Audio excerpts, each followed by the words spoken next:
So I have a couple of things I want to talk about, but I'm real curious if any of you have things that we should talk about. So I would love to hear and have us just meander. So if you have thoughts, let's drop this in here. If you have things you would like us to talk about tonight, please drop some ideas in the chat. Excellent. What I'm going to do is I'm going to list some of the things that I was curious to talk about, and we'll go from there. All right. Now, the first thing that I wanted to talk about, there's a few. Don't be the agent of your own destruction. That's one of the first things. Another thing that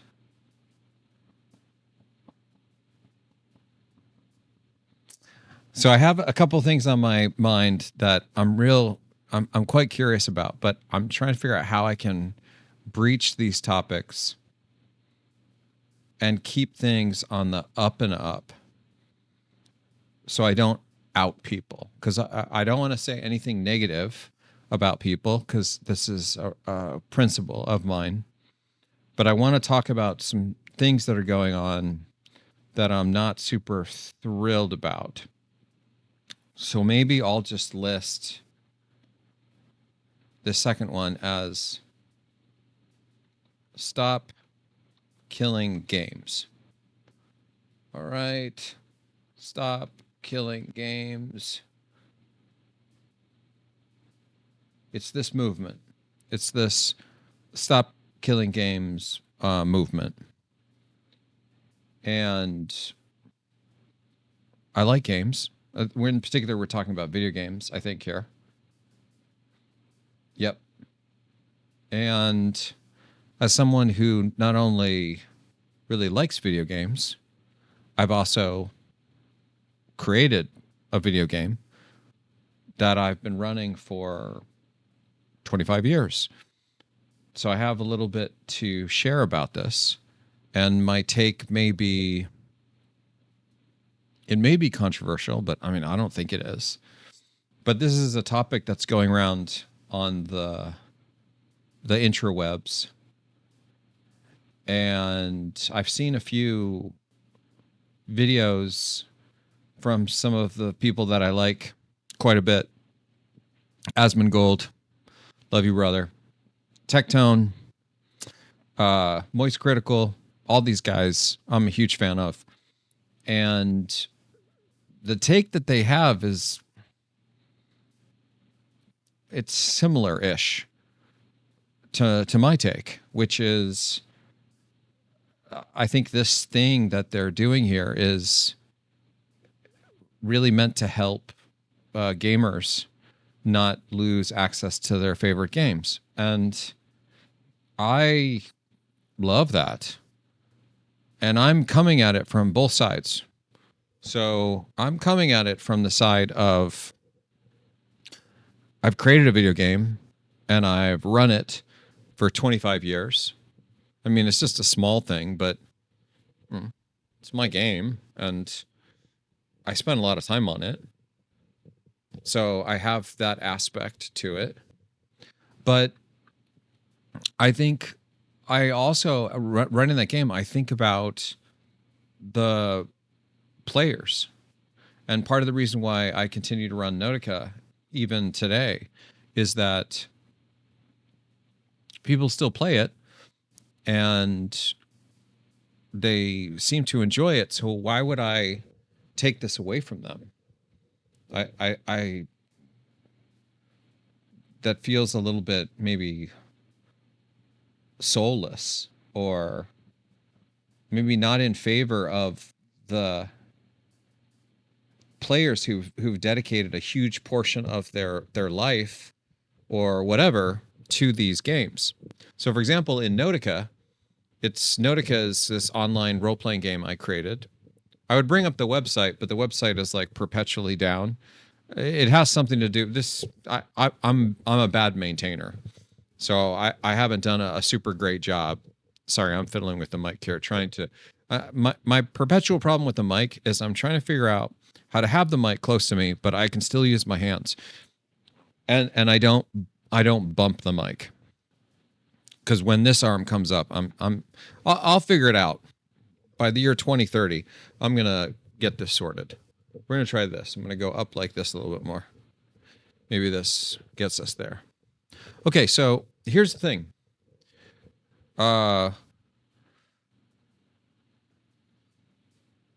Where this gets really tricky, I think, the stop killing games, is in the cases where it's an online game.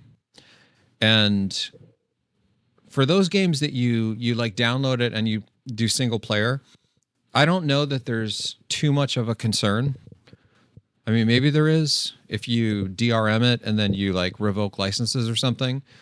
And if gaming companies are doing that, that's not great. Like, maybe stop doing that, gaming companies. That's not the greatest behavior. But the challenge, I think, with this stop killing games comes into the issue that you have when you have an online game and you have to maintain the online presence even after you've reached, exceeded, and are on the decline of a user base. So we can look at this from multiple perspectives. We can look at it from the perspective of the player, and so you dedicated your life to this. You can also look at this perspective of the company that created the game and the issues that they may deal with trying to keep the online presence when they don't necessarily like have the budget for it. And again, this is complicated. I don't know exactly. I don't know that there's a universal answer, but what I do think is for people that have paid money for a game, we should be incentivized as game developers to support that game as long as we possibly can. I'm not talking about games that are free. If it's a free-to-play game and people have paid no money and it's just purely based on ads or something, and then you want to sunset that game, well, the players haven't paid any money, and so I don't know that they necessarily have a say. Your advertisers might not be super happy, but you know, it's you do you. But when the players have paid money and you're taking away something that they paid money for, I think this is where things can start to get like a little murky. And I know that it's this whole virtual thing. I understand this, that Nautica is an online game. I suspect I may be well within my rights to shut it down, but I don't want to do that. Like, why would I do that? First of all, as a game developer, it was a lot of work to create that game. And if people enjoy the game, even if it's not making money, wouldn't I just want them to keep playing? Like, that was sort of one of the whole points of creating the game. So obviously, I think that that's part of my agenda. But I've figured out a way to minimize the overhead costs of keeping the game online. And so I'm not dropping millions of dollars per month that maybe some of these big studios are. Like, I don't know what their parameters are. And so I don't know how to potentially course correct. But what I do think is it's generally a really bad idea to try to create a business model where the players pay money, even if it's just a membership thing. Like, if you set it up to where they don't actually buy the game, they just pay a monthly membership. And then you're like, well, you just pay a membership, and so we can shut it down anytime we want. Like, you could do that. You could. But I don't know that you're necessarily building all the goodwill that maybe you should be trying to build with the players, especially if you think about game number 2 or game number 3. Because I think gamers keep track of which studios I think are doing good things and which are not. I won't mention some of the studio names or the publisher names or whatever, but I suspect if gamers watch this either live or in the VOD, I think maybe they can chime in and say. So anyway, this Stop Killing Games. I haven't read through this entire thing. I've only seen snippets, and we might take some time tonight to read through this. But this has become like a hot button topic in the gaming community right now, because there's at least one person in the gaming community that is sort of, I'm just trying to reach my remote here so I can zoom in or zoom. I'm going to try to zoom. No, I'm just going to do this. Just point down a little bit. Okay. So there's at least one big online content creator,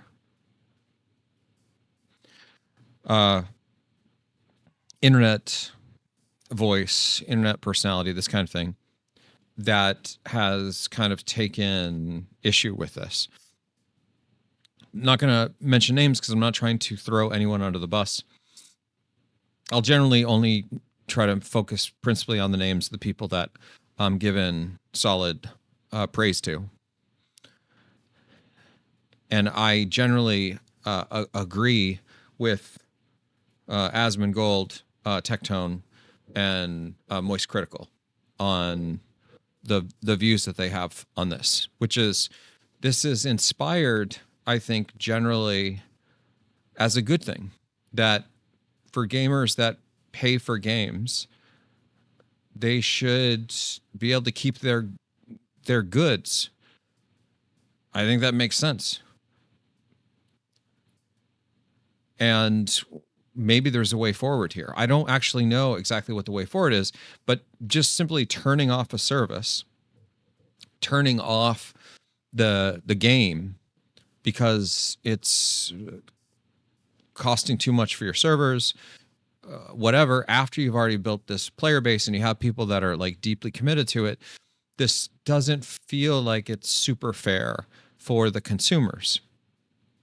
And I think we should put something in place to ensure that minimally people that pay for games can still play those games in some capacity.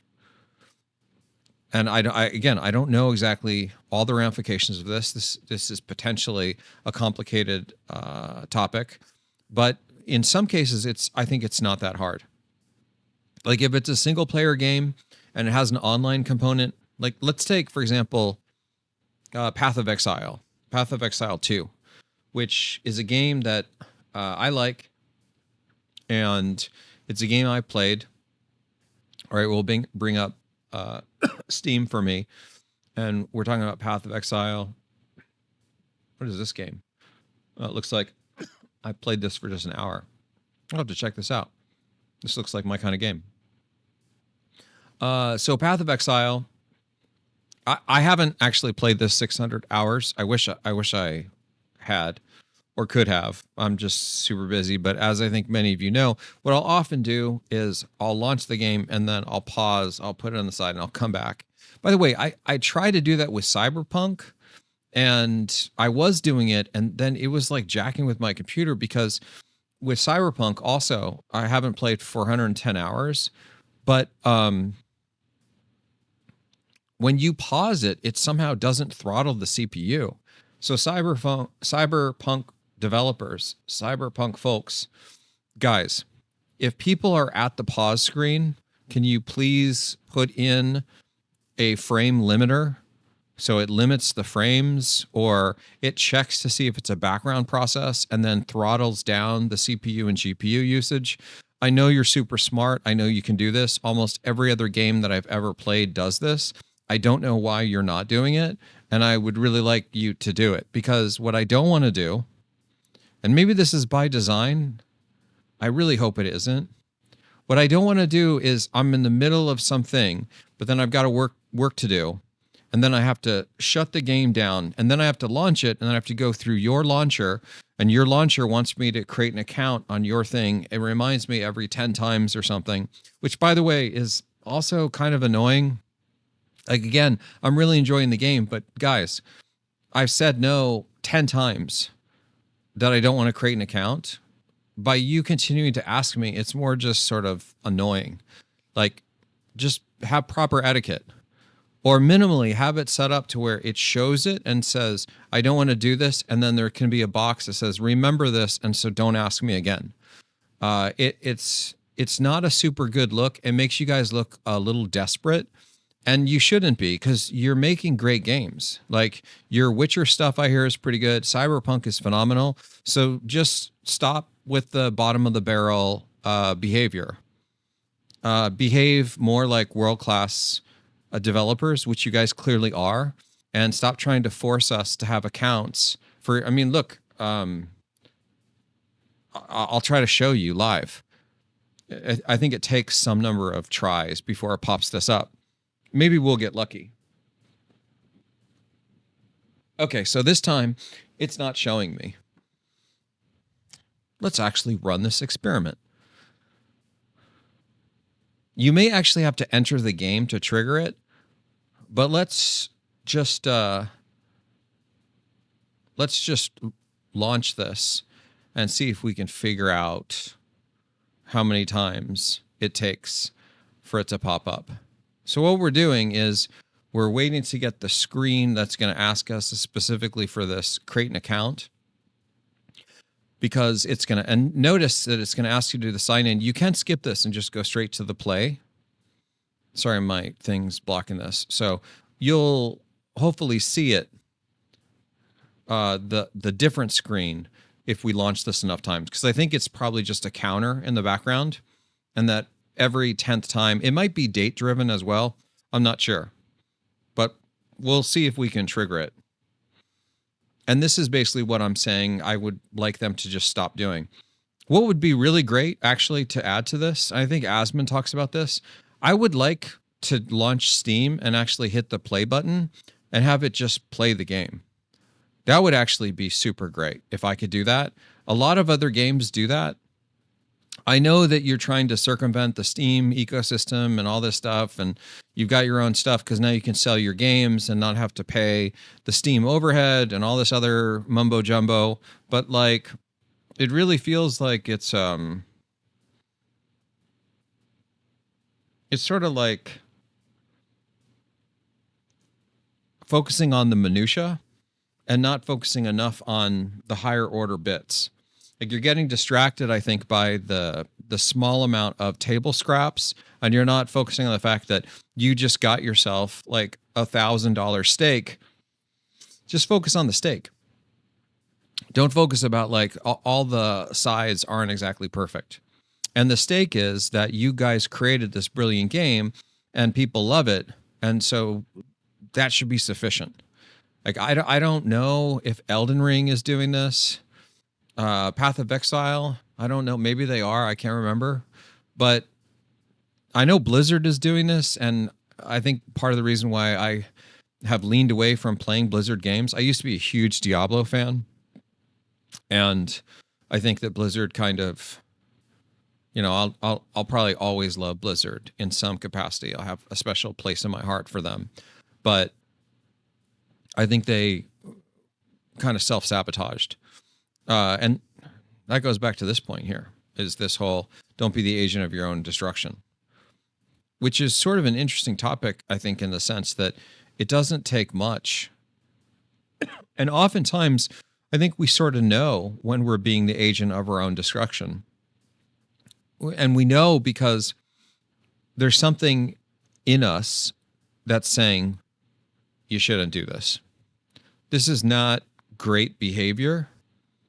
Let's maybe not do this. But then you do it anyway, and then bad things happen.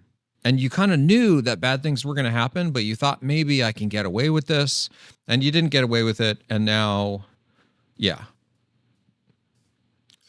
Okay, we'll try this a couple more times and see if we get the pop-up. But needless to say, I have a game launcher, whatever the studio is that made this. I have a game launcher, guys. It's called Steam. Steam launches my games. And so when I hit the play button from Steam, that means, I know this is going to be shocking, it means I want to play this game. It means, it doesn't mean that I want to play Witcher 4. I mean, I get that that's your game as well. And on top of that, I would likely figure this out. It also doesn't mean that I want to buy a Switch 2. Like, again, what exactly are we doing here? Right? This is turning into, this is going to be like a full ad type framing thing. And I know you can do it. Like, it's great that you have the technical sophistication to pull this off. Like, again, if we pull this over, I think it's set up so you can click on these, and these are some of their games. And yeah, okay, cool. But yeah, just, I don't know. It feels like you're trying a little too hard. And if you focus more on building just great games, I don't even know if you need this, because people will just go and play your great games. And the beauty of gamers talk to each other. I knew that you guys created Witcher. Where's Witcher? This one? I knew that is this Witcher 2? I don't know what this is. This is Cyberpunk. It's Witcher. That's Witcher. Gwent. I'm actually doing myself a disservice because now I've learned something new. I didn't know about this Gwent game. But here's the thing. I knew about Witcher before I ever played Cyberpunk, and I knew that the people who created Cyberpunk also created Witcher. How did I know? Because I listened to the musings of the gaming community, and they talk about it. So you don't even really need to do this, is that the gamers, more likely than not, anybody that's playing Cyberpunk, they're likely to figure out by following the breadcrumbs that you also created Witcher, and that they'll likely play those and find out about those. For example, I've only ever played Elden Ring, but I'm well aware that the folks that, or I think anyway, the folks from Software that created Elden Ring are also the ones that created the Dark Soul games. I've never played a Dark Soul game, or at least I have. Maybe my younger brother tricked me into playing it once, and I just died a lot. But I had no connection with Elden Ring and the Souls games. But I do now, because I fell in love with Elden Ring, and then I started to do some digging, and everybody talks about this. Is that it's like, this is like Dark Souls leveled up in open world and this kind of thing. So the point is that you don't have to, I don't think Elden Ring had a launcher. Maybe it did, but I didn't find out about the other games that way. So you don't have to have a walking billboard that's creating all this advertisement. You may think that you're doing yourself a service, but you're probably actually doing yourself a disservice, truthfully. Because one, you're slowing us down, that we click the play and then now we have to navigate this and do this. And the whole time is, I think many of us are getting annoyed because I didn't click that button so I could jump into your launcher and do the stuff. I clicked this button. Here, let me show you what this button says. Okay, so I'll show you why I clicked this button. This should hopefully make sense to any of the folks that are back here. I'm not even being snarky. I'm just trying to be as straightforward and honest as possible. There's this button called play. And when you click it for the game that you're interested in, it allows you to play that game. So when I click the button that says play, it means I want to play that game. it doesn't mean I want to launch your game launcher. So if we go to, like, I don't actually know if I click play, if it has a launcher, but I don't recall a launcher. I do recall a launcher for some of the other ones. The point is that like this button clearly is indicating what the user wants to do. And look, if you want to have a game launcher or something, like your own little console thing, talk to Steam and then have a second button or something that can launch your thing. And so people who want to launch your thing and look at it can do that or whatever. And the people that just want to play the game don't have to be slowed down by like another walking advert. Because I think that what you may not realize is this may actually be doing you more harm than good. It's like, well, there's actually many analogies I could come up with, many stories, but I don't know, I'll refrain because I may have to say some names if I do this. Man, there's two that are at the tip of my tongue that I want to share, but it probably wouldn't be a super great idea to do this. So I won't. All right. So we'll talk about maybe stop killing games. We'll talk maybe about this. Don't be the agent of your own destruction. I want to also share as far as music goes. I skipped way past it, but in typical form, I'm loving Dream Clinic and listening to Psyker. Right here, right there. And I think that, fingers crossed, I was talking with the Dream Clinic folks, and I think that they said they're going to create, I'll have to double check, I think I have it somewhere, that they are going to potentially create a Psyker 2. And I'll probably be listening to that. I mean, just as an aside, I like a lot of the Dream Clinic stuff. I've been actually trying to listen to almost all of them. But there's two that I listen to in particular when I'm recording VODs or doing stream. And it's basically the Automata and Psyker, I think. Yeah. So it's those first two. And I like many of them, but the first two I think are kind of more, at least for me, this kind of jivey thing. Okay. I brought us up to speed now on our music collection. Okay, so the topics we had written down: stop killing games and don't be the agent of your own destruction. And I feel like there was, I was talking with Taylor earlier tonight, and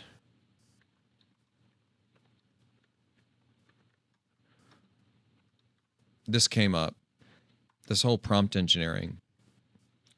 Now I have videos on this. I think you can search. Can you search? Yeah.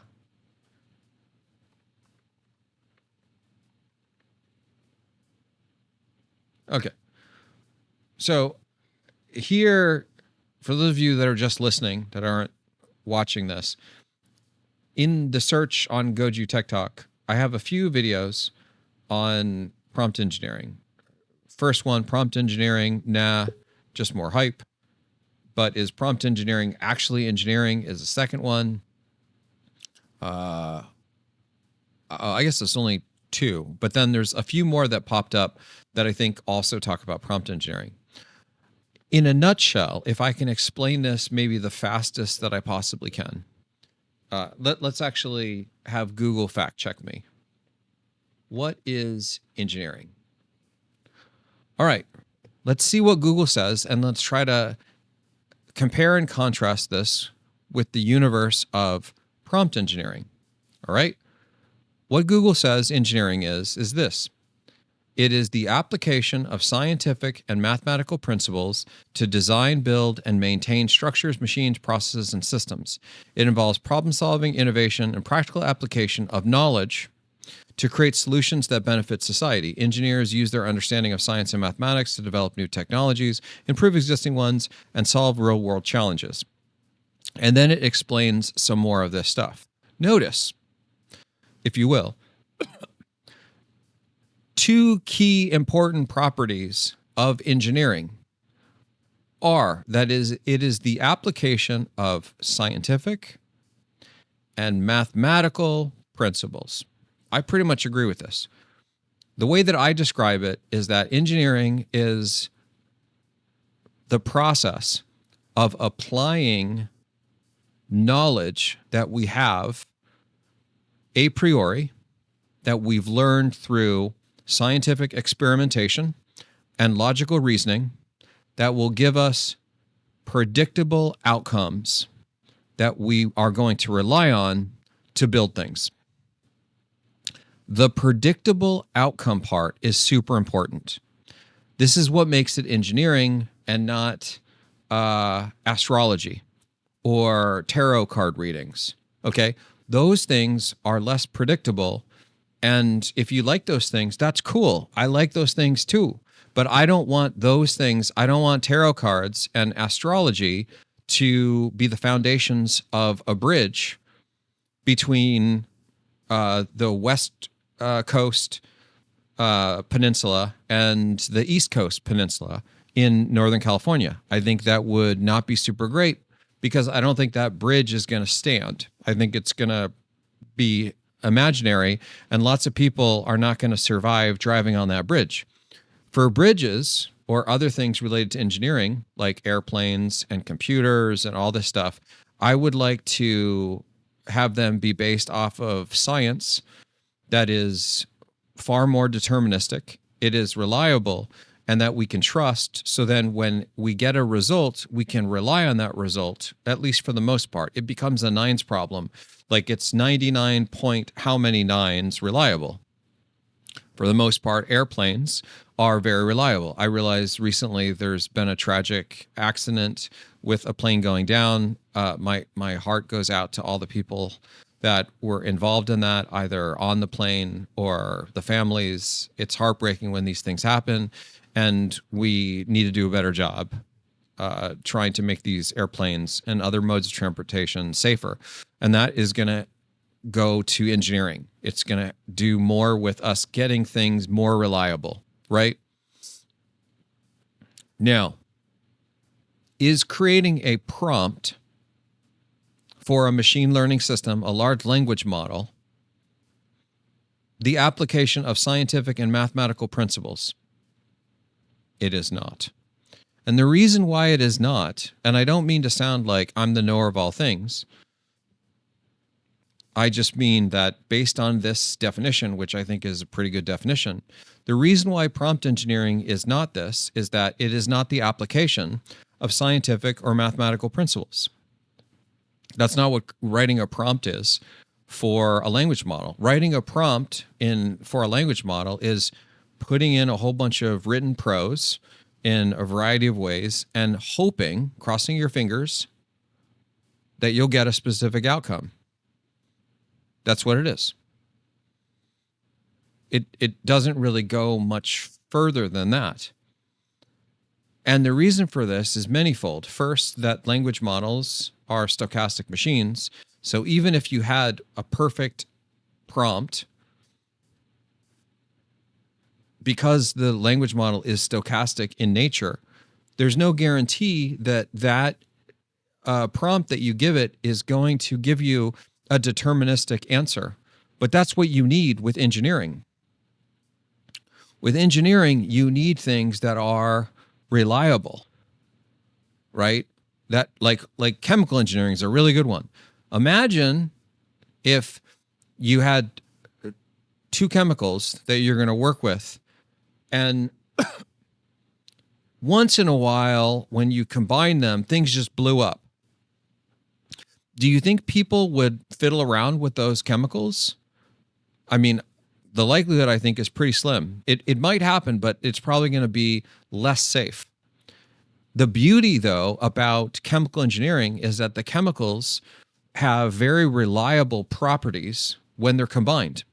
for the most part. It's not perfectly deterministic. And a lot of that, I think, probably has more to do with limitations in the knowledge that we possess as a species on how the chemicals work than sort of random magical events that happen that cause bad behaviors. What I mean by that is there may be cases where unexpected results happen when you combine chemicals that are supposed to play well with each other, but they might not. But that outcome may have less to do with the chemicals behaving in an unpredictable way and more to do with an environmental change that was undetected, people were unaware of, and then that caused things to go in like a bad direction. I'm not saying that this is always the case. There are cases of uncertainty in like the knowledge that we possess with these properties, but there's other factors is I guess what I'm talking about. For the most part, we can largely depend on these things doing the things that they're supposed to do.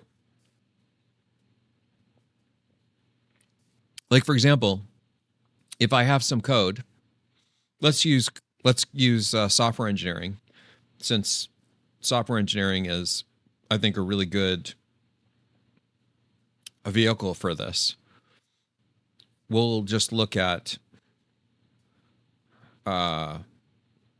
C++, since it's my favorite language. I'm sorry if people don't fully love that. And this is our staging server, so if things are going in a wrong way. Oh, there we go. Okay.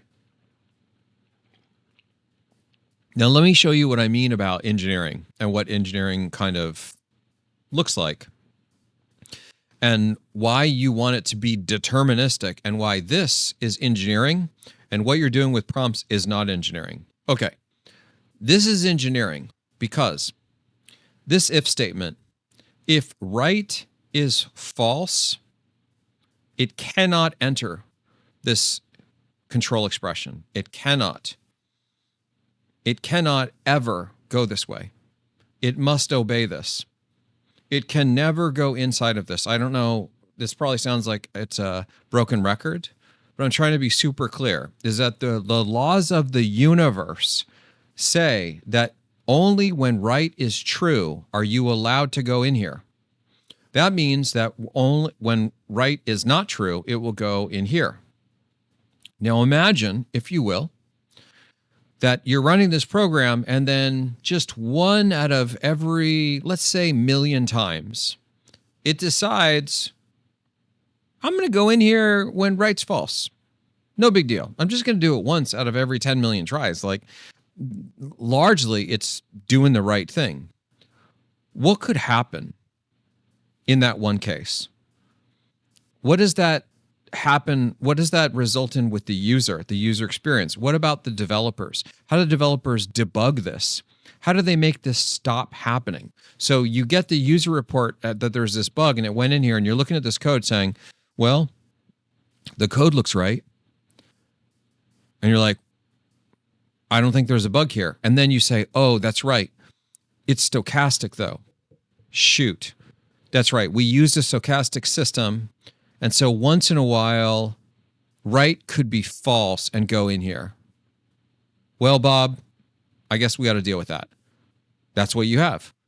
And that is not engineering. That's not how engineering works.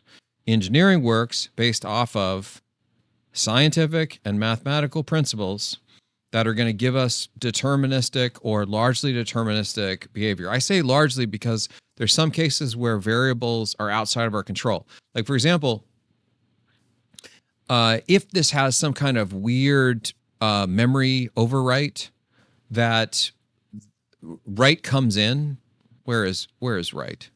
Right comes in here and right is true.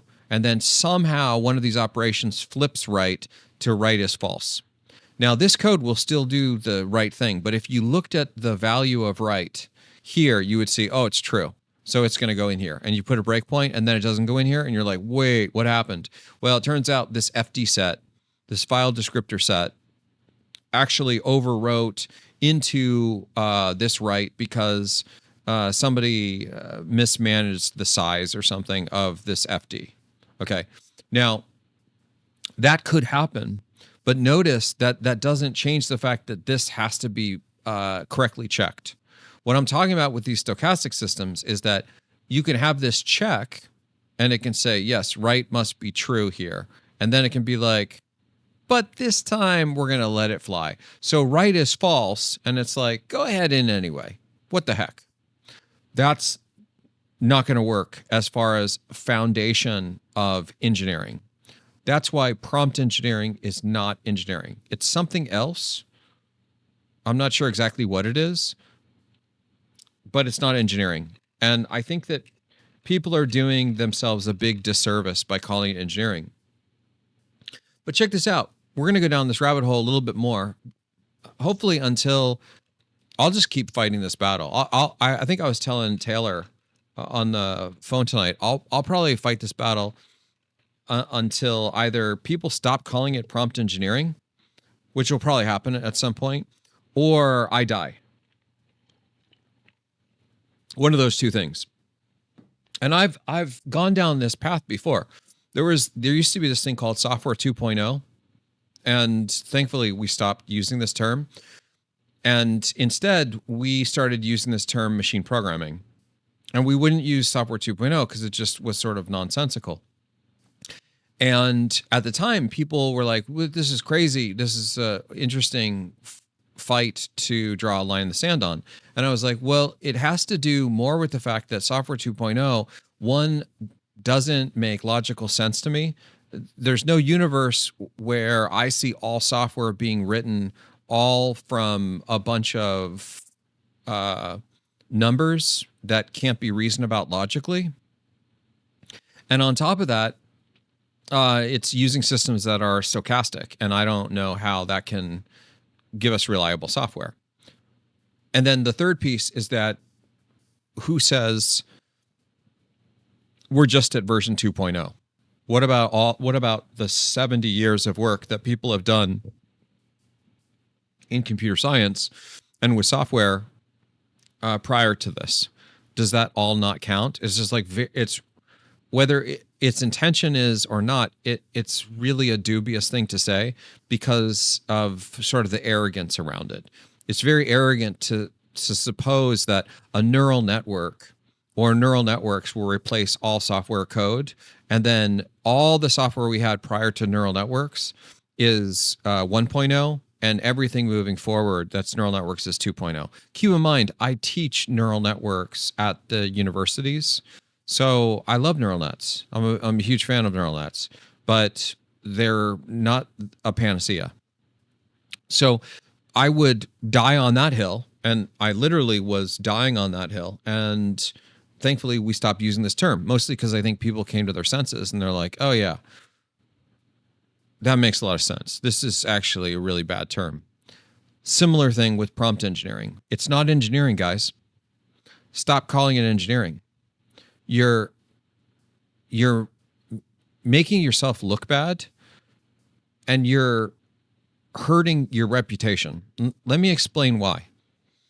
The first is you're making yourself look bad because people are not stupid. They're gullible, but they're not dumb. And they also know how to use computers and Google things like what engineering is. And so when you call this prompt engineering, and they're like, it's engineering. And then their partner says, well, what is engineering? And then they get on their computer and they look it up and they're like, wait a second. So prompts, though, don't necessarily use knowledge that we have to create solutions that benefit society. Like, that doesn't feel like that matches. And also, when I'm doing prompts, I'm not necessarily using science and mathematics. So this is weird. It doesn't feel necessarily like this is. Again, going back to why this is engineering, it's using science and mathematics. This is logic. Logic is the foundation of mathematics. Like, mathematics sort of comes after basic logic, at least in my mind, that you have things like first order logic and predicate calculus, which is things like this and this, or you have something like this or this. And then you introduce things like for, excuse me, for all x's, there is some x that exists that is equal to some y, something like that, right? These are things that you learn in first order logic. And this here is first order logic because it's, well, I guess it's mathematics, but this is first order logic because it's using the and that we just talked about. It's saying this thing and this. So while these things are the cornerstone of mathematics that we think of, I think, in a traditional sense, like the less than operator or equality, these logical operators, I think, are actually precursors to mathematics.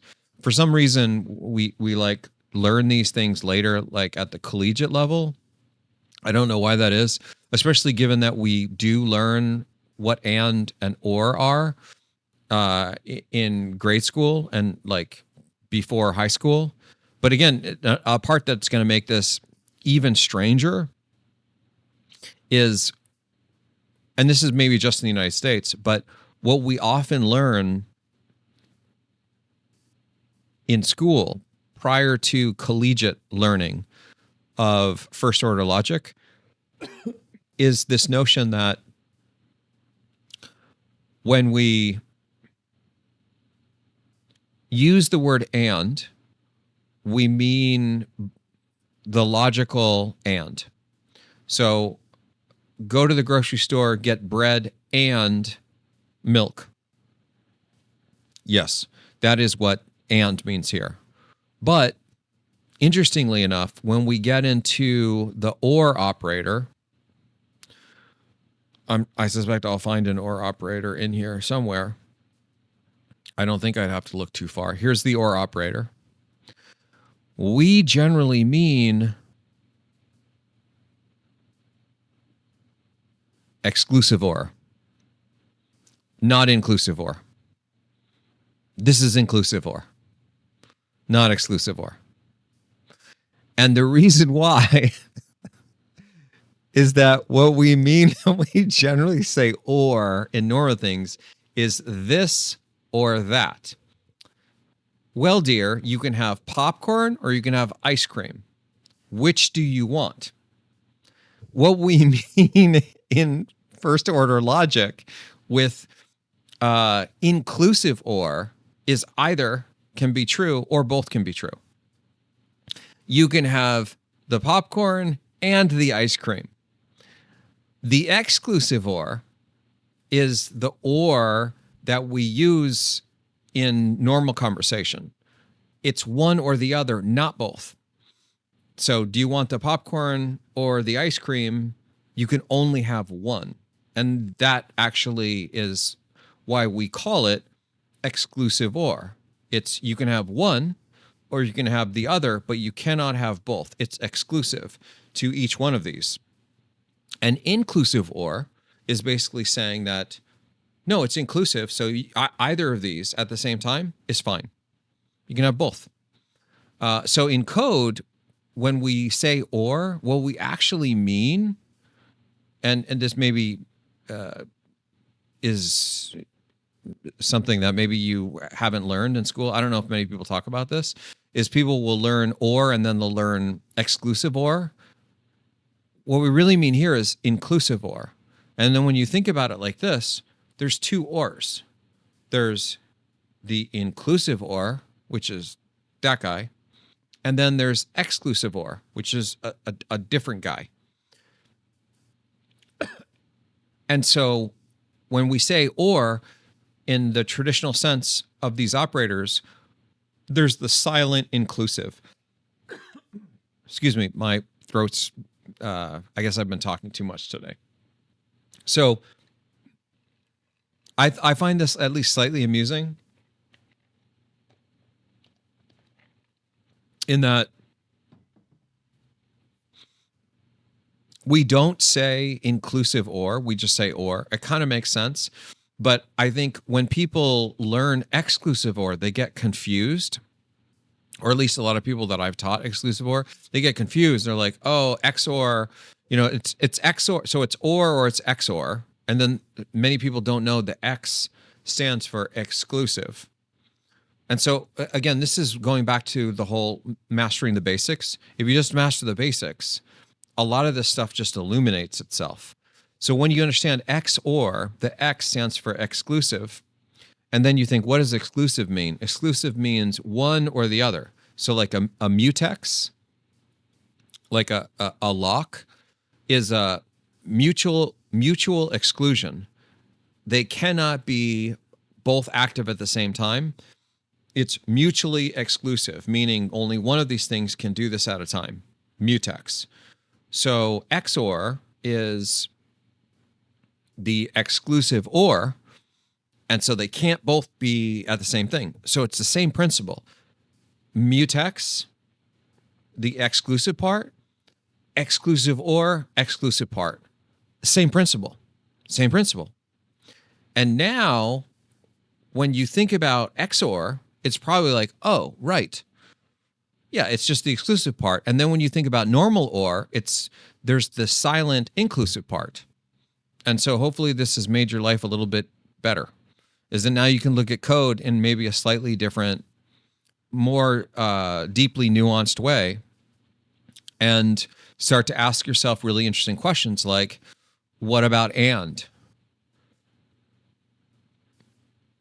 And I haven't thought about and its exclusivity or inclusivity. I think by default, based on the properties of and, it has to be inclusive in the sense that you kind of need both things to be true simultaneously. So I don't know that you can have an exclusive and. I mean, we have to think about this a little bit more. This is just sort of my very quick treatment of this. But hopefully, if nothing else, we've learned a little bit more about programming and the silent inclusive that's in front of all these OR operators.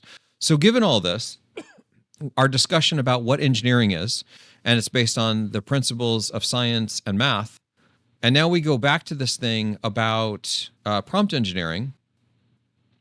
It's my hope that you can see that's not engineering. That's something, but it's not engineering. Now, you may be asking yourself this question. Why do a lot of these big vendors and trillion-dollar companies or whatever keep calling this prompt engineering, and they're encouraging people to do this? I have some thoughts on this.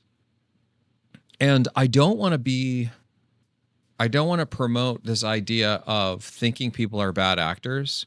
And I want to continue to push the narrative of I'm going to foster goodwill. But I do want to share that there is this interesting side effect that could potentially be happening, which is if enough people start doing prompts that they're specifically testing with pick your vendor favorite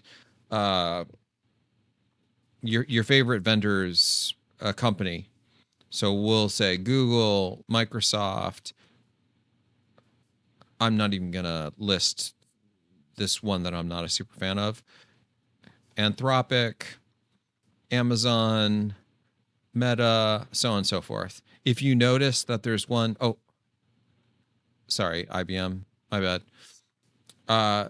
There may be a big one that I'm leaving off, and it's not X, by the way. I'll even add X for its, what is it, Grok or something? There is one on here that I'm not listing because I feel like they're being such bad actors. I'm not even going to talk about them anymore. That's my way of not saying something nice. They won't even get their name on this channel. I'm really not super impressed by the stuff that they've been doing. But and they're definitely leading the charge on promoting this in a not super great way. But for these other guys, you can imagine that if you are creating prompts for their language models, what are you really doing? What you're doing is, in some sense, you're writing code for them that is, I mean, it's not even reliable code because it's not deterministic, but if it were, it is likely going to give you the answer that you want specifically for their system. You're essentially writing proprietary code that's not code, that is only sort of guaranteed to work with Google or Microsoft or IBM or Anthropic or Amazon or Meta or X, and so on and so forth. Why would you do that? Why instead would you not write something that is not proprietary, that will function across all systems, like actual code, like C++ code or Go code or JavaScript or TypeScript or something else that is not owned by a specific company, that is solving a problem that is going to be specifically reliant on their language model? Because even if your prompt does work really well for Google, I can pretty much guarantee you that prompt, when you try to take it and use it on something over here or over here or over here, your answers are going to be different. And here's the real question. Who does that benefit? Because it doesn't benefit you. It's more work for you. But does it benefit them? Like, think about this for a second. You write this prompt and you have all this stuff that works really well with just Gemini or just Copilot or just Claude, just Llama, just Grok. And then you try to move to one of the other ones and it doesn't work anymore. What does that do to your life? Well, I guess you are a single vendor customer now. You can only work with a single vendor. And guess what? They now have cloud lock on you. They've wanted to do it for a while, lock you into their cloud. Now they've just done it. And they've done it in a really clever way that's probably not even something you're thinking about.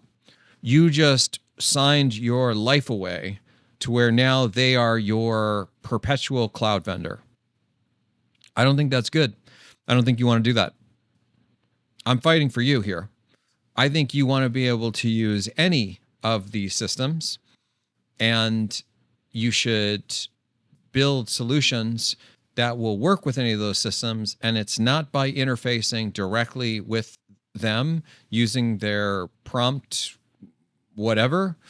It's probably by building a layer of abstraction between you and them, and then building different interfaces that are aligned with working with their stochastic systems, and they change each time. But you function at this level here that does not interface with them directly. This is computer science 101 stuff. You're adding a layer of abstraction to abstract away the specificity that's built into these. Now, the upside of prompt engineering for them is don't use those abstractions. Not because you wouldn't build more resilient software. You would. You would build far more resilient software. If you don't believe me, just like Google, why is programming using abstractions, man, helpful? Oh, I was actually going to look at the inverse. Abstraction of programming simplifies complex systems by focusing on essential features and hiding unnecessary details, making code easier to understand, manage, and reuse. This allows developers to work at a higher level of abstraction, focusing on what rather than how. Yes, the what rather than the how. The what is we're going to try to build this thing. This is the what.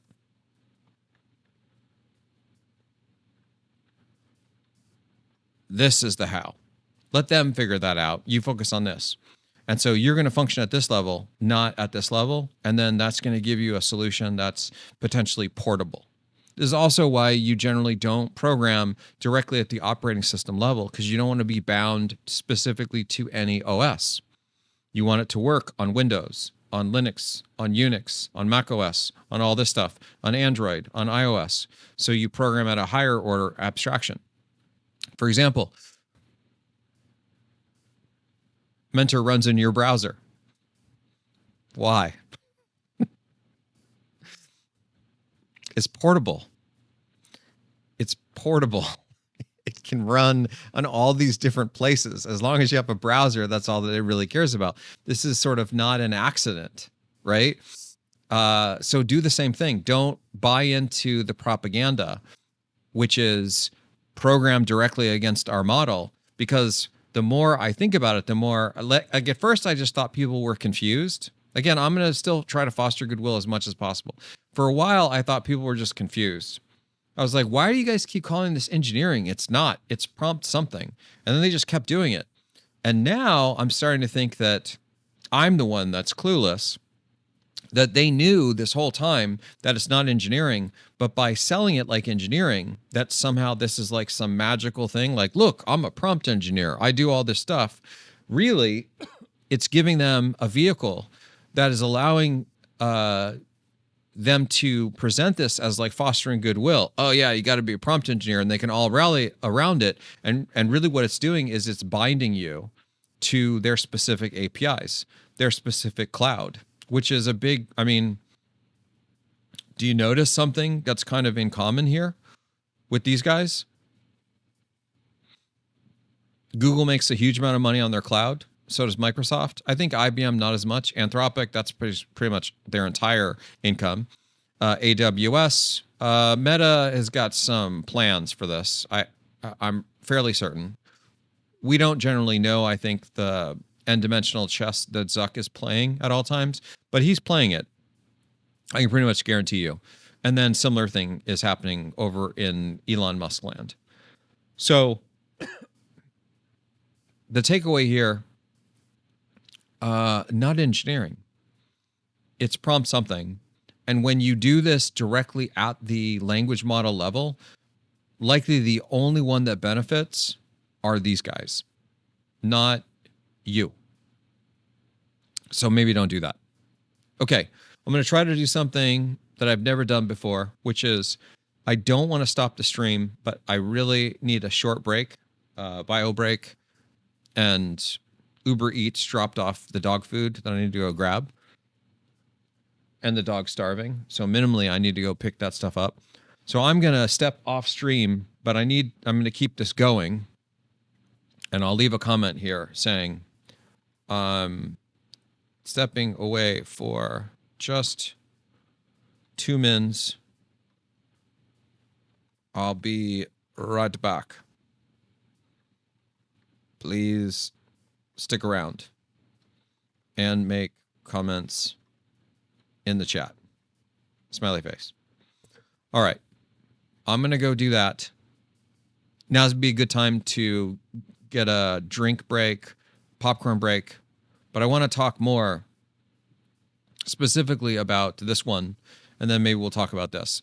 I think that we've beaten the prompt engineering topic sufficiently, and I do hope that some of my friends, like, keep in mind, I know people, and I love many of the engineers that work at these places, and I know you guys are super smart, and I know that you know, just like I know, that it's not engineering. I know you know this. I know this isn't news to you guys. You're super smart, and can you please just stop? Like, seriously, guys, you're moving us in the wrong direction. You know, that whole Dark Ages thing? You're moving us to that, and I know that you're smart enough to know this is not super great. So while these decisions may be outside of your pay grade, I get that. You may not be CEO or whatever. You can at least float this up to your leadership and say, yeah, I think that we should probably stop calling it engineering because people are starting to get on to us, and it's not a good look, because ultimately it's going to cause a huge amount of brand damage. Once people wise up to the fact that it's not engineering and you've been pushing all the engineering, they're going to find you on all these tweets and these ads and all of these things, and they're going to quote you, and they're going to create the reverse content about why you're bad actors and you promoted this. It's going to happen. So just stop. Right? It's very much like what's happened with DeepSeek, is that DeepSeek, it was clear to me based on things that I know, that they were doing some malicious stuff. And I tried to let people know. Some people believed me, others didn't. And now it's very clear that they were feeding information directly to the CCP. If you don't mind your information going to the Chinese government, cool, have at it. But as a company, if you're a company and you're allowing or encouraging your employees to use DeepSeek, then what you're doing is you're basically, your company is supporting the Chinese government, and that may not be the best thing to do. Like, maybe it is the right thing to do. Maybe it's not. But minimally being aware of that and then realizing that that's like bad news. If those people find out later that this is what's happening, they're not going to be happy. And a lot of people sadly are figuring this out later. They're figuring out later. And now they're in an uproar because they're like not super happy about what's going on with DeepSeek. I'm trying to share with, this time it's not the DeepSeek. I'm trying to share with the companies that are promoting this language with you to save you some brand damage. Because if you keep using this term, people are going to associate a lot of this bad actor stuff with your company when they figure out that this is not actual engineering, and they're going to be coming for your heads. They're going to be coming for you. And they're going to be well within their right to come for you because you promoted it and you knew that it wasn't engineering. So the short answer is just stop. Just be like, we were wrong, our bad. It's not engineering. We thought about it some more, and it's actually too speculative in nature. And so we are now calling it something else. Just do that. At least it'll show some good faith. And we all make mistakes.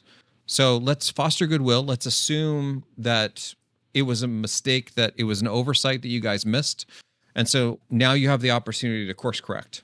But I would recommend you do it fast because people are getting wise to this.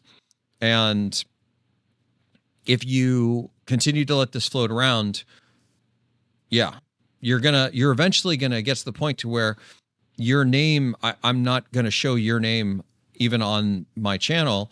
And it's not so much about me. It's more about, I'm not the only one that's seeing this. There are far smarter people out there that have already made these observations, and they've cut a lot of these big companies off their list. And frankly, as these big companies, a big part of your job is to build goodwill in the community. You want people to love your brand, so they'll buy stuff from you, but they're not going to buy stuff from you if they don't trust you.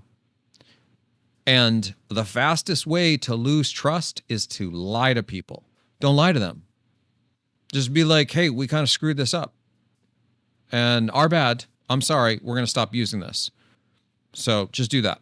Okay. I'll be back. Hopefully you guys stick around, and we'll continue in a moment.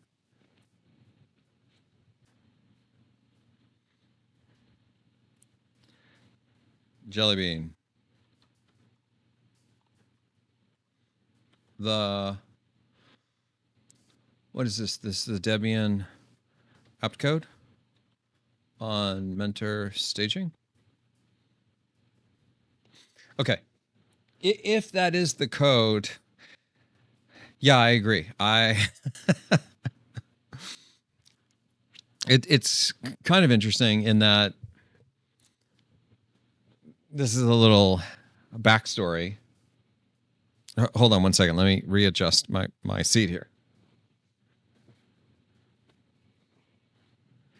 A little backstory is one of the things that I teach at the university is I have this sort of experiment where the students are asked to look at some code and reason about intentionality, not about so I think they're supposed to reason about the syntax, then to reason about the semantics, and then to reason about the intention.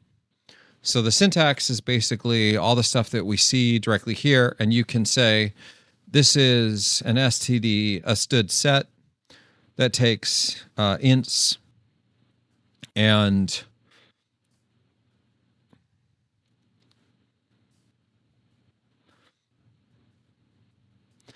And normally I would say this should be passed by reference, but given that this is an execute fork, it could actually be that passing it by copy is the right thing to do, because by reference would keep it shared in the same shared memory space as the original thread. And it seems like if they're doing a fork, that's going to create a new primary thread of execution. And so they need to make it a copy. Okay, anyway, the syntax of this is basically that's a std set int. And that's basically what it is. The semantics of this are a std set is an ordered list that in this case is going to store just integers, and ordered sets in std set have a support for only a singular cardinality for each number in the set.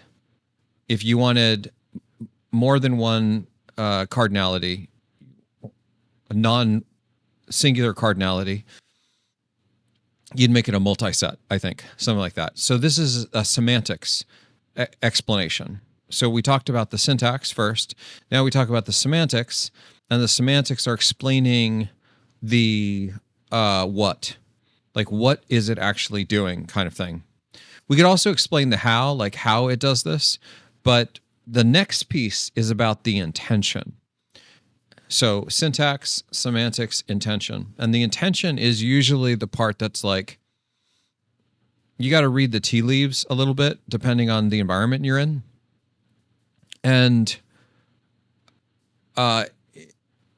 you usually need more dimensions than just the code that you're looking at. You often need to understand a little bit about who created it, as well as its evolution. And so the students will sometimes get stuck on trying to explain what the intention is. And that's part of the exercise. Is the point is that intentionality can often only be kind of like deeply observed if you understand who originated the code and what they were thinking.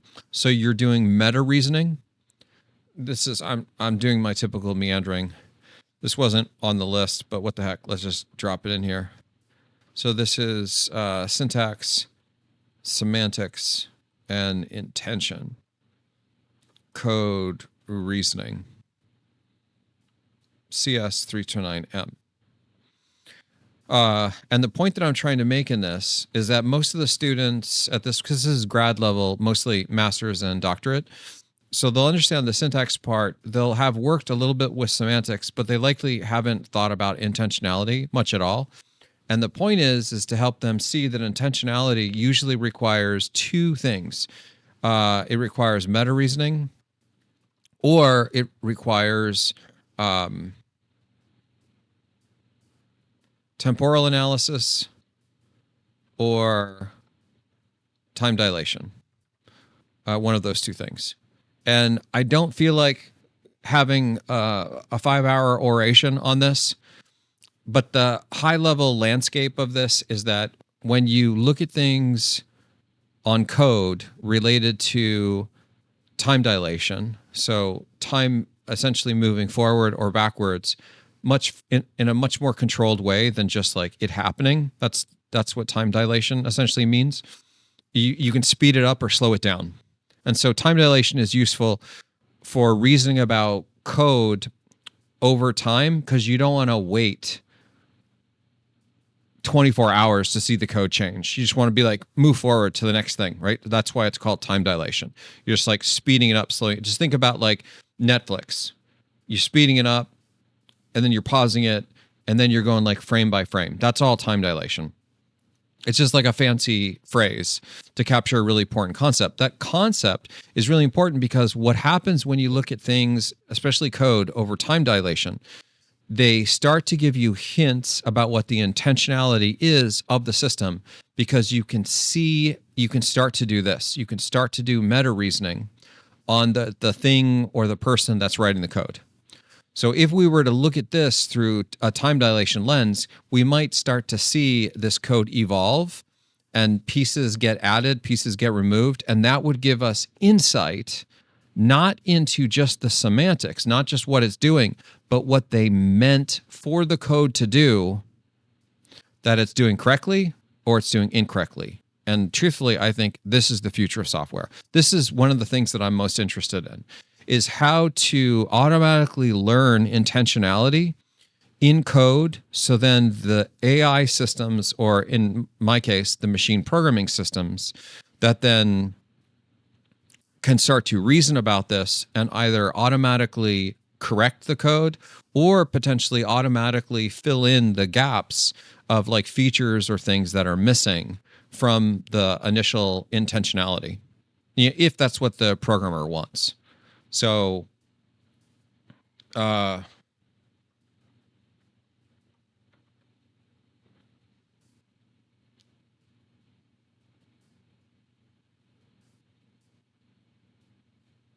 so what does this say? The field of machine programming is concerned with the automation of software development. Given the recent advances in software algorithms, hardware efficiency and capacity, and ever-increasing availability of code data, it is now possible to train machines to help develop software. In this course, we teach students how to build real-world MP systems, begin a high-level overview of the field, including abbreviated analysis of state-of-the-art, merely mentor. Next, we discuss the foundations of MP and key areas of innovation, some of which are unique to MP. Part of that is time dilation and the hard science nature that is code, which is different than analysis for natural languages. This is...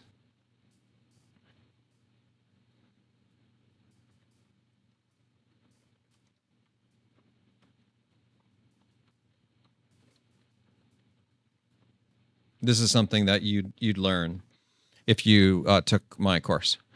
Okay. Next, we discuss the foundations of MP, key areas of innovation, blah, blah. We close discussion with current limitations. I thought there was something about the time dilation part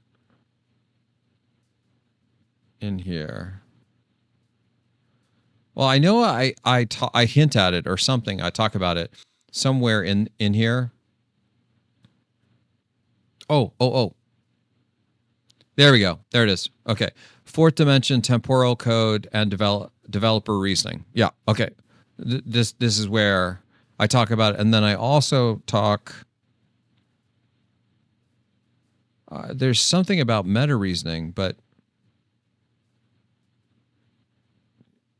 Yeah, right. So here's the reasoning part is we go into analysis, understanding, intention. This goes back to this mapping. Syntax, semantics, intention is the analysis. Typically, code analysis has referred to syntax. Understanding tends to refer to semantics, and then intention is intention. Sometimes it's called comprehension. So okay, I'm going to try to be a little bit more scientific about this. Code analysis is like syntax.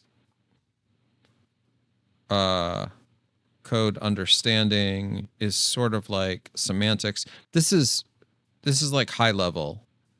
This isn't meant to be super formal, precise.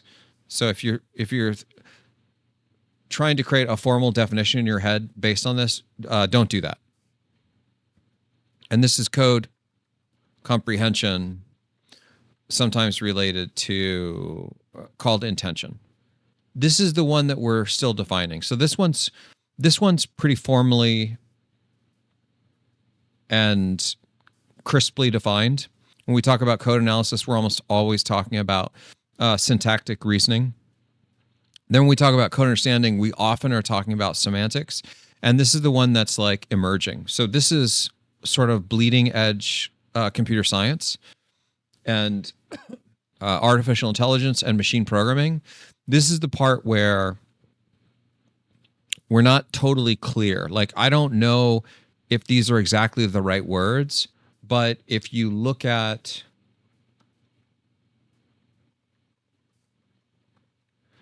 this paper, you'll see that we decided to call this intention. So that was kind of like the best that we could come up with at the time. I don't know.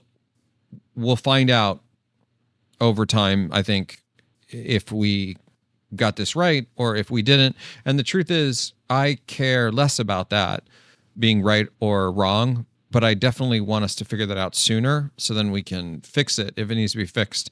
Or if we think it's right, then we can just lean on that and be like, yeah, this is right. Let's build the next thing now. Because what I really care about with intention is intentionality systems that can reason about intentionality.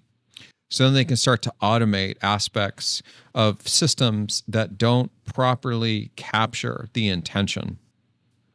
Going back to this, like we look at this function, and if we deeply understood intentionality versus semantics, we would be able to say, okay, the semantics are this, the intention is this other thing, and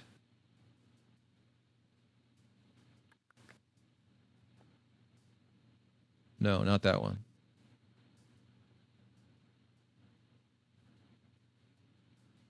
Yeah, here, like in this diagram that we were talking about last time, notice just as a refresher. So we have this is how we start when we're trying to build a program. So we have ideas in our head of this program we're going to build, and then we build the program, and then we get this.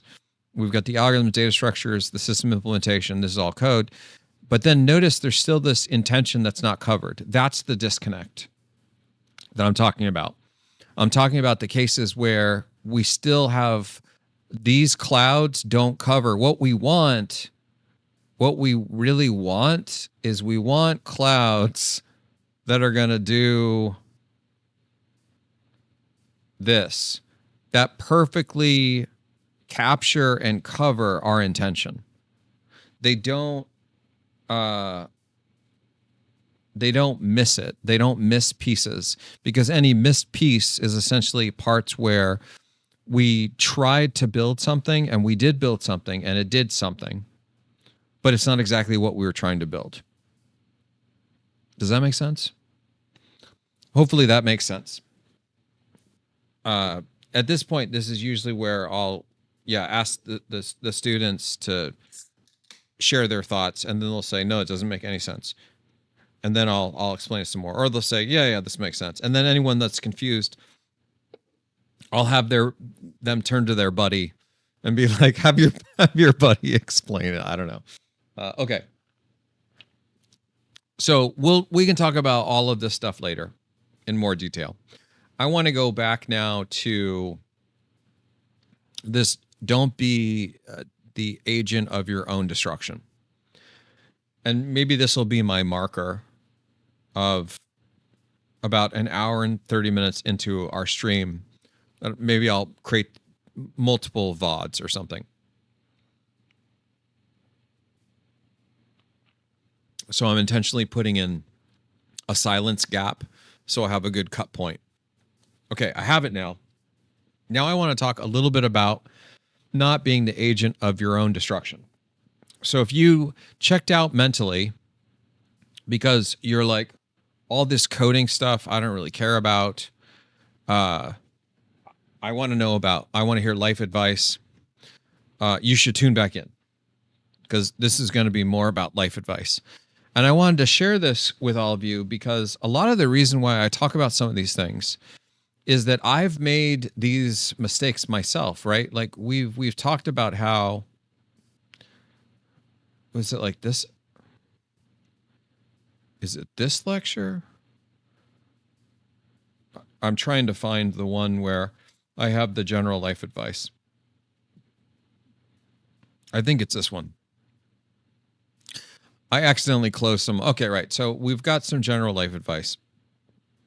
Almost all these things are things that I've experienced in my life, and I've made mistakes, and I need to course correct. And so then I've started to write these things down.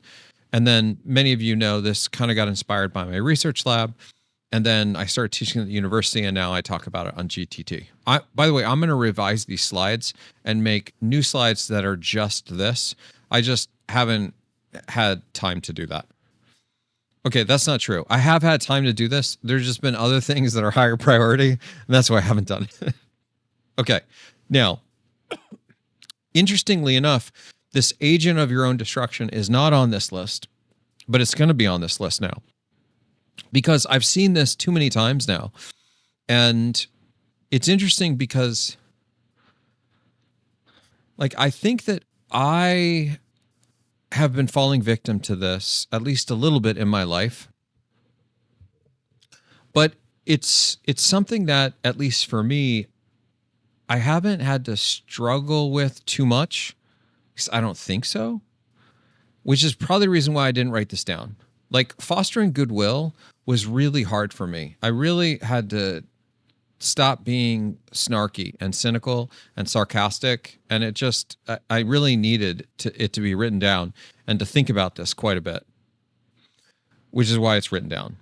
But this not being the agent of your own destruction, there's a couple times in my life where I did this, and then I learned very quickly, like, don't do this. And then I just stopped doing it. But I wanted to mention this because I keep seeing this in real life, and it's my hope that maybe someone on GTT is experiencing this, and maybe this will reach even just one person. Maybe you're that person. Maybe you know someone that has this problem and you can help them. So here's what I mean about this: don't be the agent of your own destruction. There are things in life that happen to us that we kind of have gotten ourselves into. It's sort of our own fault. And in many cases, we know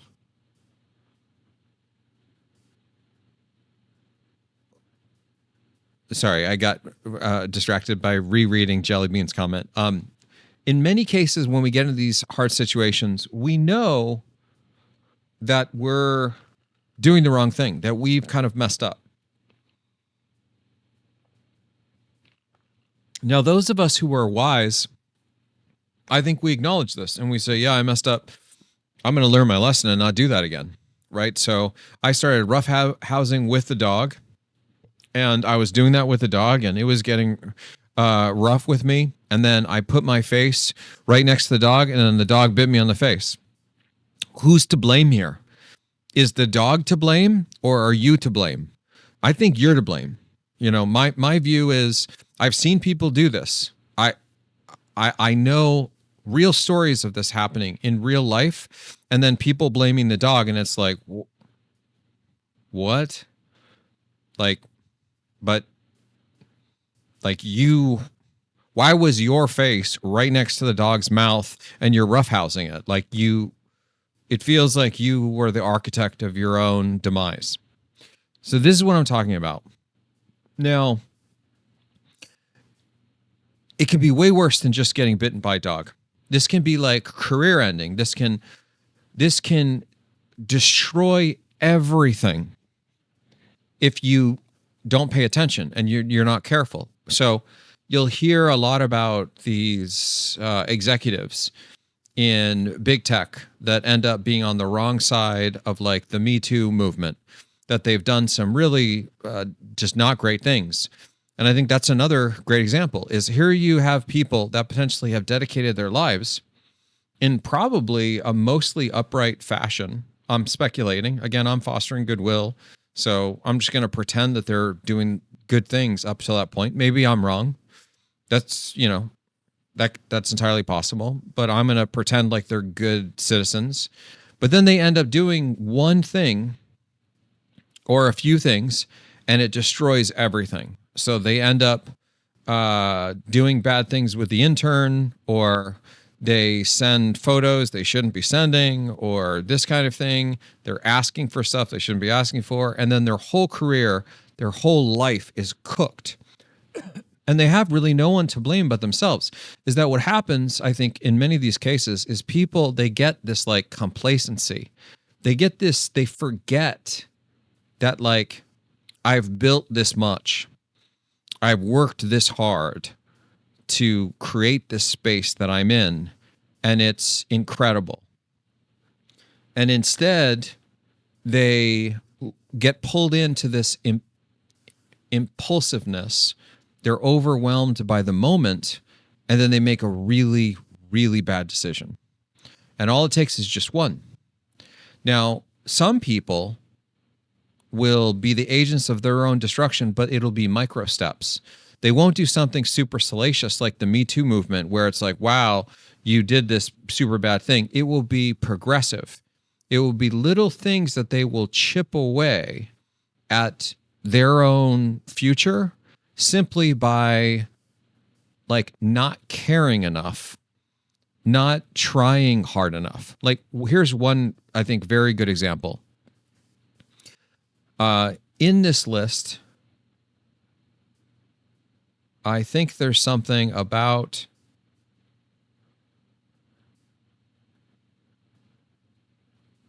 being positive. I thought there was.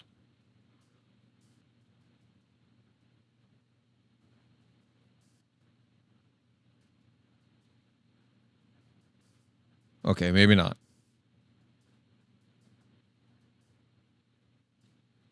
But there should be. I'll add that to my list if it's not on here. But what you wouldn't see on this list is be negative. Be negative about things. And the reason why that won't show up on this list is that it's been my experience, and there's actually a lot of sort of psychological studies that have shown this, that negativity can not only erode your own ability to do things, so your own desire to get something done, like create this VOD or do your homework or go get groceries or do the laundry, it can stifle that, but it can act like a virus. It can infect other people. It's contagious in some capacity. What I've seen some people do is they allow negativity to creep its way in to their lives. And it, rather than becoming like what's possible, it's simply that won't work. That's not possible. We're not going to do this. And that's sort of like their get out of jail free card for everything, is they're just constantly Debbie Downer, or the person that's super negative for any idea. Now, this doesn't mean you should be like, have toxic positivity or whatever the heck that means, where you're just like yes to everything. I think you can still have a critical thought process, but you don't need to immediately shoot things down. Now, it doesn't have to be just negativity. It could be other things. And one of the other things that I want to share that is a huge one that I see people make this mistake on, as far as being agents of their own destruction, has to do with this piece, is that they are not careful about their inner circle. They choose their inner circle very poorly. And this is one of the fastest ways to self-sabotage, because all it takes is one person in your inner circle that's not a good actor to bring the whole thing down. Like, think about it like how hard it is to build something, how hard it is to build a house or to build a skyscraper or whatever. You got this house, super hard to build, takes an entire team. It just takes one match and one person to burn that whole thing to the ground. It's very easy to destroy things. It's very hard to build things. That's why, in some sense, I don't have like an insane amount of respect for the people that just spend their time hacking. And I know people that like work in security and stuff, and just they're sort of paid good guys to be on the red team. And I mean, like, that's cool, but I have more respect for the blue team, or the guys that are essentially building the stuff and trying to harden it. Because in my view, is this is much harder. It's much harder to build the house that can't be burned down than to just walk around and burn houses down. So with this in mind, though, you can be the best person in the world. You can be super amazing, but if you choose your inner circle poorly, it doesn't matter how awesome you are, because these people will come in and they can send you in the wrong direction. Now, I'm not talking about evicting everyone from your inner circle and just doing it casually and just you stop watching this VOD and you're like, okay, Goju says it's time to evict people from inner circles. I'm cleaning mine out. Don't do that. Don't do that. That's not at all what I'm saying. Please don't do that. What I am saying, though, is that if you have someone in your inner circle that is acting in a way that doesn't match the things that you're trying to do in life, talk with this person. This is my recommendation. I try to talk with these folks, try to explain what it is I'm doing, and I try to explain through concrete evidence, being data-driven, driven by data, not by emotion. So there is something in here. Yeah, here, don't let your emotions control you. So these conversations are never heated. I'm never angry at the person or sad or I feel victimized. It's more just this is not going the way that I think it should be. And it's very much being being based off of data. It's here's what happened, here's what you did, and this doesn't align with kind of the way that I think about these things, the person that I'm trying to be. And then you try to figure out the path forward. Maybe the path forward is this person just needs to be a better actor and they take ownership of their problem. That's great. I think that's awesome. But maybe it's that they have no accountability, right? They're not responsible and you're at fault. And you know kind of that you're doing the right thing. You know that you haven't made a misstep. And again, this is going to require you to be introspective and honest, because if you did make a misstep, then you should own that. Don't try to place it on someone else and just make yourself better.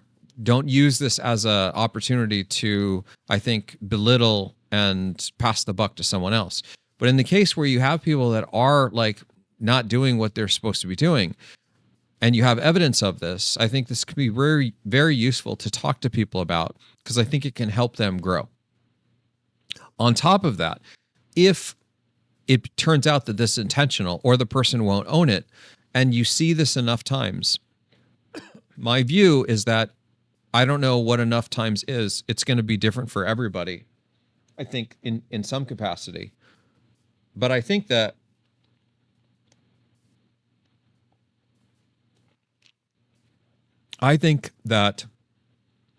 once you reach your threshold, whatever that is,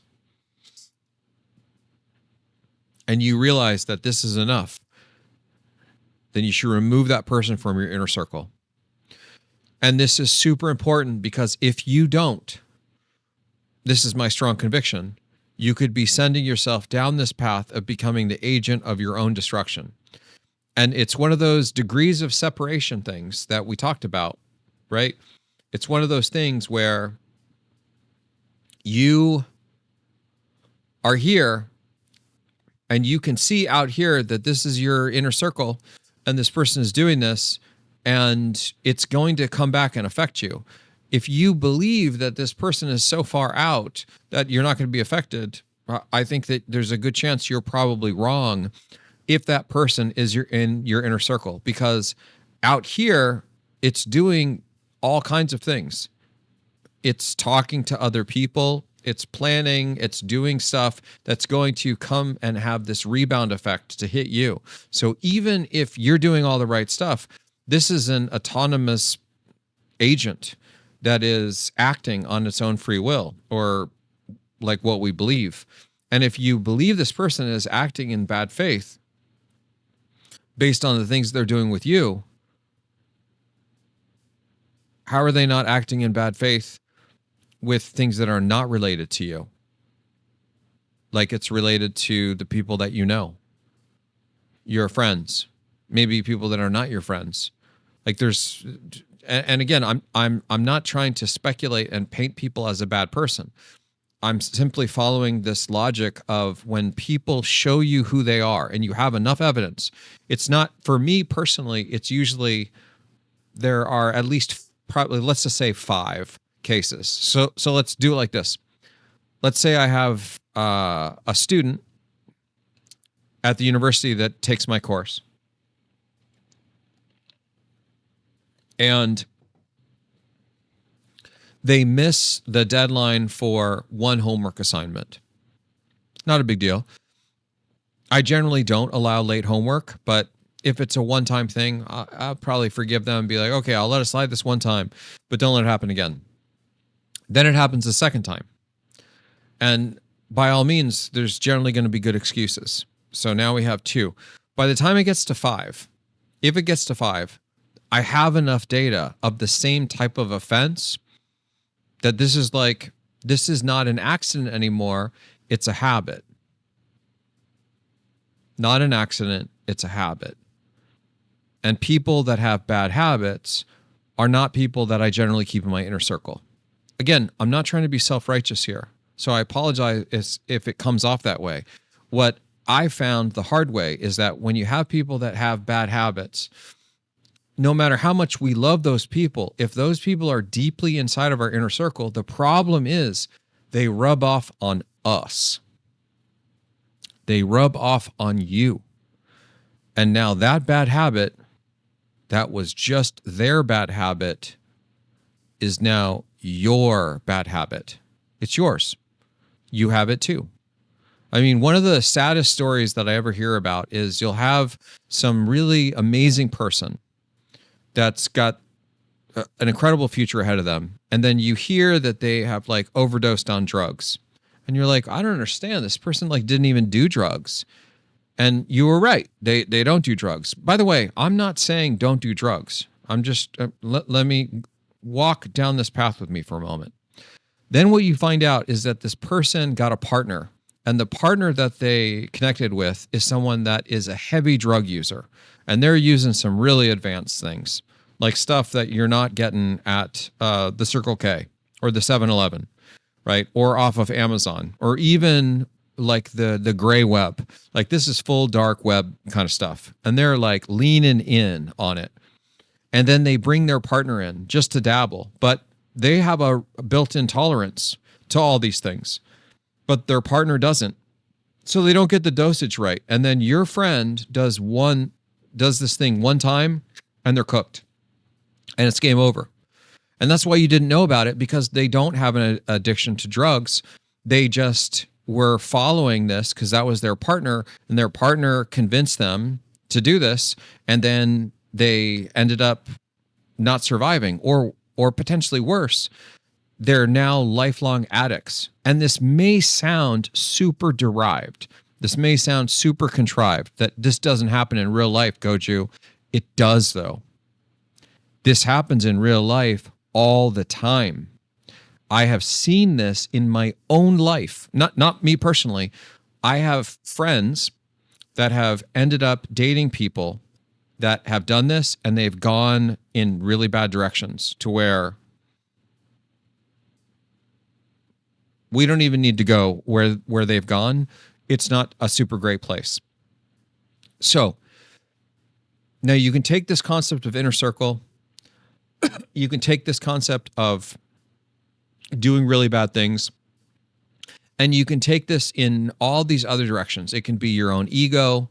It can be that you hold grudges, any of these things, right? It could be that you race to the end. Most of these things here are kind of meant to, at least from my perspective, the goal that I have is these are meant to help you become better. This one is to stop you from being worse, which is part of the reason why it like kind of isn't really on this. But maybe it should be, because don't hold grudges. Well, yeah, I think that, yeah, I'm not entirely sure my logic holds up. This should be on here. I think this is more just oversight. Oversight on my part is that I missed it. I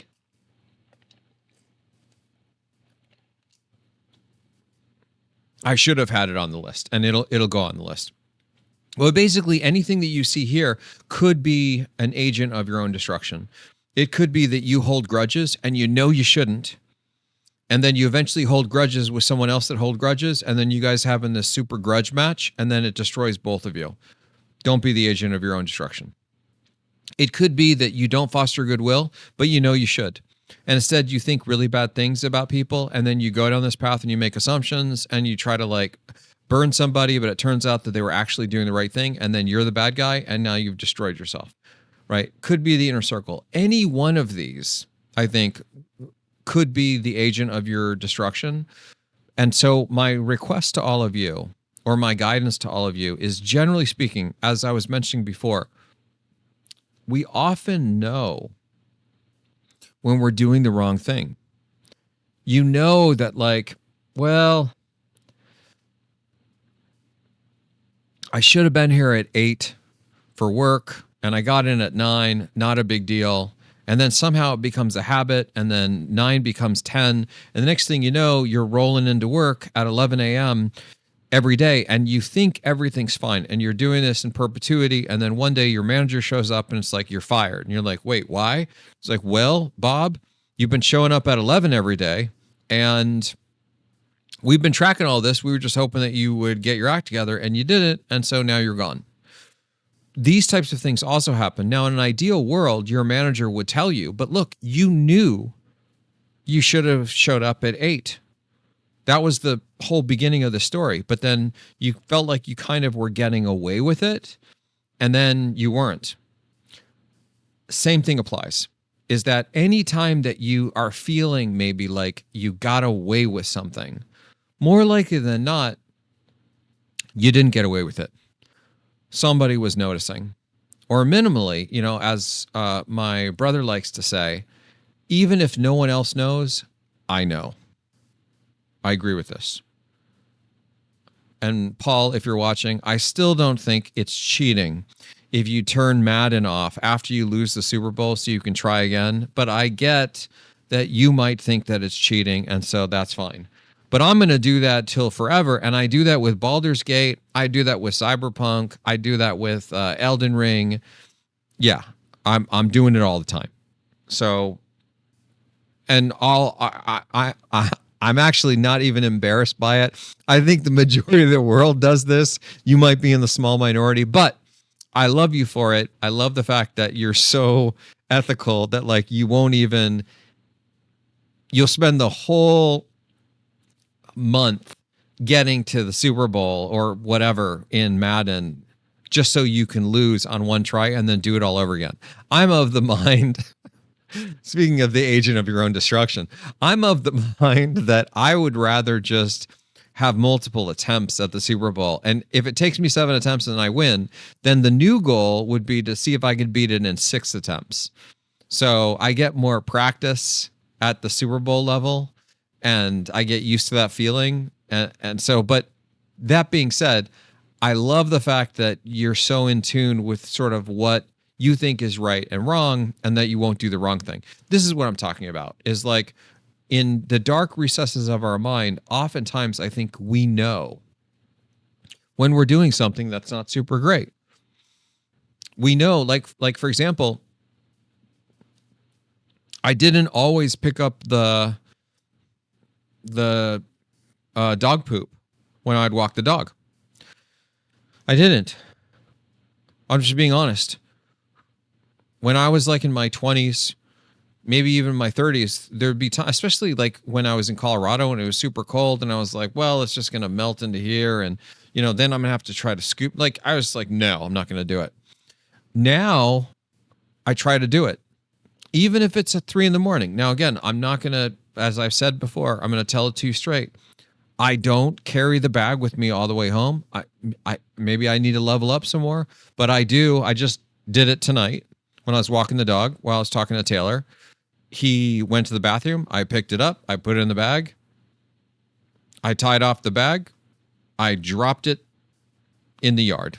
I mean, in the side part where it's very obvious and it could be dropped into a trash bin.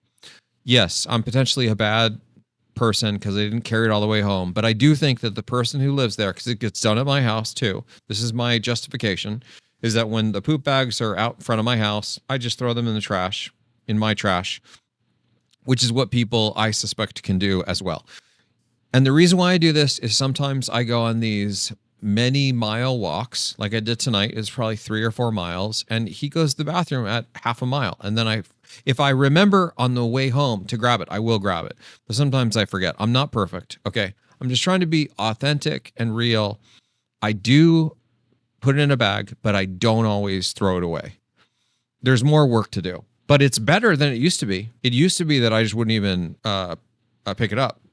So I'm making forward progress. Anyway, the point of this is I know it's not good to not scoop up the dog stuff. And I knew even when I was not doing it that it was not great. And now the truth of the matter is with the bag, I'm a bit conflicted because I think that we can all do our part. These are other neighbors that I have, and it's not that hard to just drop it in but whatever. We can debate those finer details another time. The higher order bit here is that oftentimes when we're doing things that are not great, we kind of know. We know that it's not super great and we can do better. And so with this one, all I'm saying is that if you get into that space where you're doing something and you kind of know it's not super great, even if you can get away with it, my recommendation is don't do it. Just don't do it, because sooner or later it will catch up with you. Karma, like whether you believe in karma or not, it's been my experience that karma is a real thing. And how it works, I don't know. Maybe it's just after you make the same mistake enough, the likelihood that you're going to be seen doing this increases, and so then it just comes out. I don't know. But I'd rather not have those things linger. Like if you're going to fight on a hill, if you're going to actually like lean in and throw down, I would do that on something that actually matters to you. Like, for example, these two things. These are two things that matter to me. I really want customers to be able to own the games that they buy. I think that's pretty cool. We used to be able to do that. We'd have actually the physical cartridges. That's how much we'd own them. And I'm not saying it works in all cases, but that's something that I would like to see. And then I also think we need to stop this. So stop killing games. Stop killing the word engineering with this. Yeah, there we go. Maybe this will get the message across.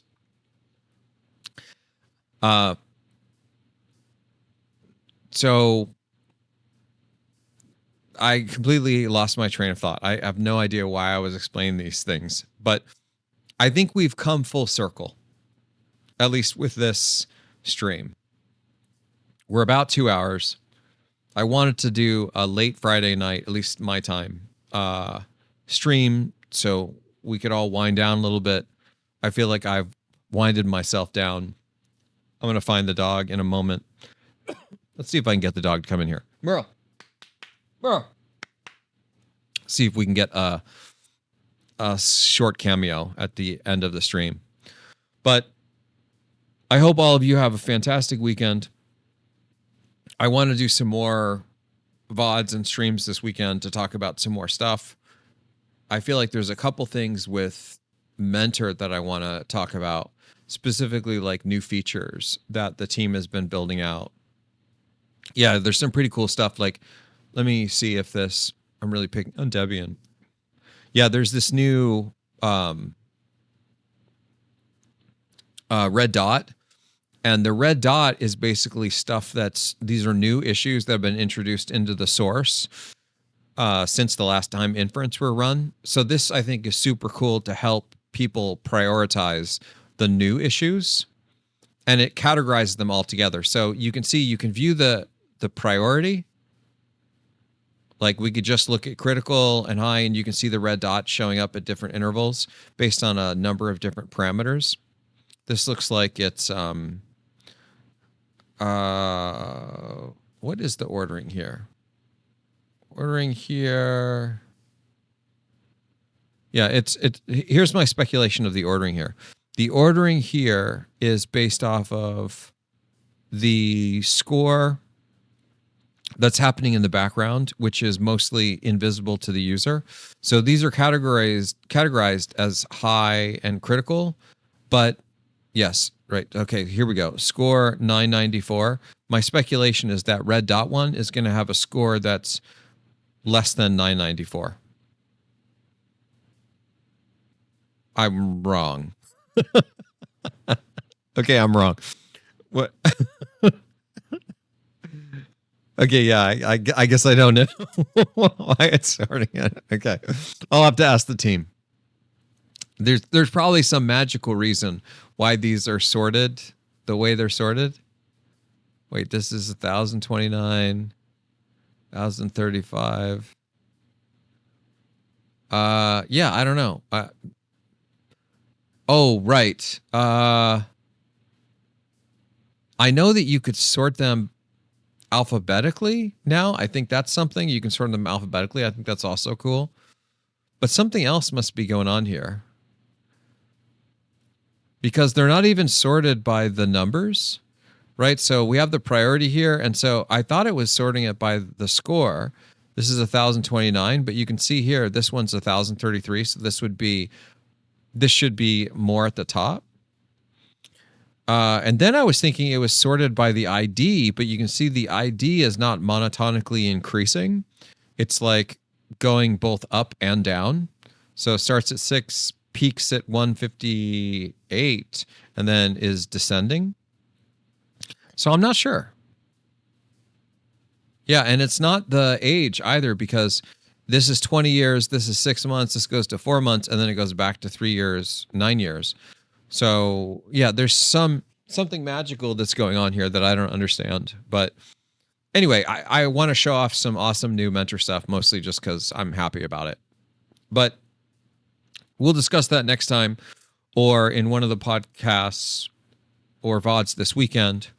With that, I think I'm going to call it a night on the stream. I'll work on uploading the HD version of this, and I hope you guys have a great night. Thanks for signing in, and please comment in the comments if you have any additional topics that you'd like us to discuss, or you disagree with anything I ranted about tonight. Okay. Thanks, everybody.